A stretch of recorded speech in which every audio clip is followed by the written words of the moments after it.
আগে কোনো অকেশন হলে খুব হাসি খুশি থাকতো, এখন আর থাকি না। ও আমি কে একটু বলাই হলো না, চলো। তো হাই, আমি অমিত। আমি এমবি টেক করেছি, মানে মা বাবার টাকায় খাই। তো বিশ্বকর্মা পুজোর উপলক্ষে কেউ বাড়িতে নেই, তাই নিজেই দরজা দিয়ে আপন মনে বেরিয়ে পড়লাম।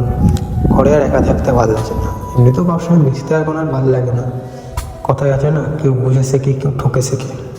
আমি ঠকে শিখেছি। তো হাঁটতে হাঁটতে মাঠের দিক পৌঁছে গেছিলাম ঠিকই, শুনলাম সবাই ঘুড়ি ওড়াচ্ছে, তা আবার এই বড় বাড়িটার ছাদে।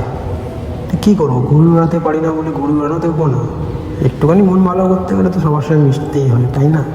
তাই চলে গেলাম ওপরে। এমনিতেই আমি নিজের ক্যামেরাম্যান নিজেই, কাউকে লাগে না, মানে কেউ ধরে না ক্যামেরা। মানে অনেকেই আছে আমাদের মধ্যে যারা এই ভিডিওটা আমার খুব পছন্দ করে না। আমার মানে ভিডিও অনেকেই ভালো লাগে কি ভালো লাগে না, কিন্তু আমার তো ভিডিও খুব ভালো লাগে। সবাই থেকে ঠকেছি, এই ভিডিওটাকে জীবনের ফার্স্ট ভালোবাসা হিসাবে ধরে নিয়েছি।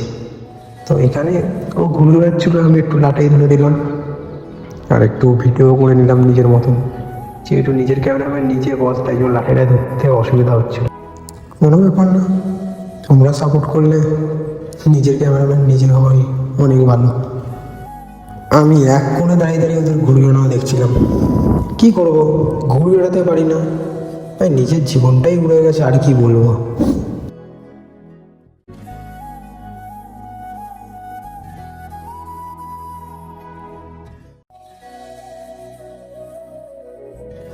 তো বেশিক্ষণ আর কারোর সঙ্গে থাকলাম না, আবার সেই একই জিনিস, ভালো লাগছে না কারোর সঙ্গে থাকতে। নিজের মতন নিয়ে চলে আসলাম বাড়ির দিক।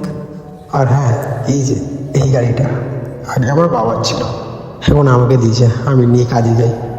এই কদিনে একটা জিনিস শিখেছি, নিজেকে ভালোবাসো, নিজেকে সময় দাও, নিজের যত্ন নাও।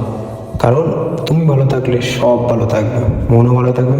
এই জন্য তো বলি, হাসতে থাকো বস, হাসতে থাকো, দেখবো সব ভালো থাকবে। চলো টাটা।